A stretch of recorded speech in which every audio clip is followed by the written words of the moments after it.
খালেদা জিয়ার মৃত্যুতে বিএনপি কি ধ্বংস হয়ে যাবে? এরকম একটা প্রশ্ন সবার মনে ঘুরপাক খাইতেছে। আসলে যখন জিয়াউর রহমানকে হত্যা করা হয়, জিয়াউর রহমান হত্যা হবে এটা কিন্তু তখন বিএনপির কল্পনাতেও ছিল না। তারপরে জিয়াউর রহমানকে হত্যা করা হয়।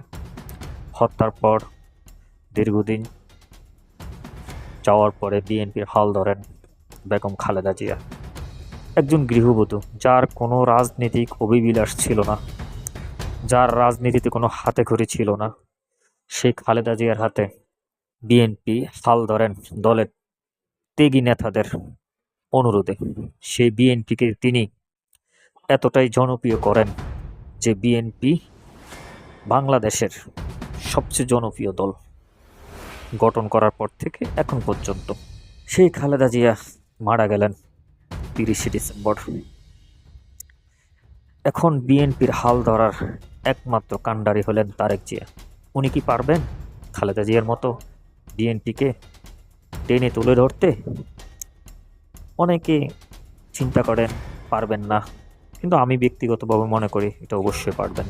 কারণ মূলত বিএনপিটা আজকে 12-13 বছর চালাইতে আছেন জনাব তারেক রহমান। যদিও উনি প্রবাসী ছিলেন, কার্যত খালেদা জিয়াকে বন্দি করার পর থেকে বিএনপি মূলত চলতে আছে তারেক জিয়ার নির্দেশে। যে শরীরে শহীদ জিয়ার রক্ত, যে শরীরে খালেদা জিয়ার রক্ত, শহীদ জিয়ার আদর্শ, খালেদা জিয়ার আপসহীনতা আছে, সেই রক্ত এই দেশের মানুষের সাথে বেইমানি করতে পারে। আশা করি তারেক জিয়া তার মায়ের এবং তার বাবার আদর্শ মেনে ভারতের আধিপত্যের বিরুদ্ধে রুখে দাঁড়াবেন সবসময়। কারণ উনি কিছু বক্তৃতাতে বলছিলেন, দিল্লি নয়, পিন্ডি নয়, সবার আগে বাংলাদেশ, আমরাও এটা চাই।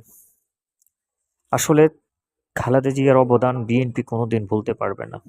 যখন বাংলাদেশে নির্বাচন নিয়ে একটা টালবাহানা শুরু হয়েছিল, ডক্টর ইউনূস লন্ডন সফর করলেন এবং ওইখানে তারেক জিয়ার সাথে বৈঠকে বসলেন। কিন্তু তার আগেই খালেদা জিয়া তারেক জিয়াকে একটা কথা বললেন, ডক্টর ইউনূসের সাথে যাতে ঝামেলায় না যায়। ওই কথাটা রাখলেন তারেক জিয়া এবং ঝামেলা কেউ গেলেন না। দোনো পক্ষের আপসের কারণে বাংলাদেশে একটা নির্বাচনের তারিখ ঘোষণা হলো। শেষ পর্যন্ত এটি বহাল আছে এখনো। আশা করি বিএনপি আগের থেকে অনেক ভালোভাবে তারেক জিয়া হ্যান্ডেল করতে পারবেন। বিএনপিকে ভাঙ্গার অনেক চেষ্টা করছেন শেখ হাসিনা, তো পারেন নাই। ওই সময় তো বিএনপির হাল ধরেছিলেন জনাব তারেক রহমান। এখন যারা তারেক রহমানকে ভারতের দালাল অথবা ভারতের কাছে বিক্রি হয়ে গেছে এই ধরনের কথা অপপ্রচার চালাইতেছেন, তারা আসলে যার শরীরে জিয়ার রক্ত আছে, এরকম রক্ত দেশের সাথে বেইমানি করতে পারে না।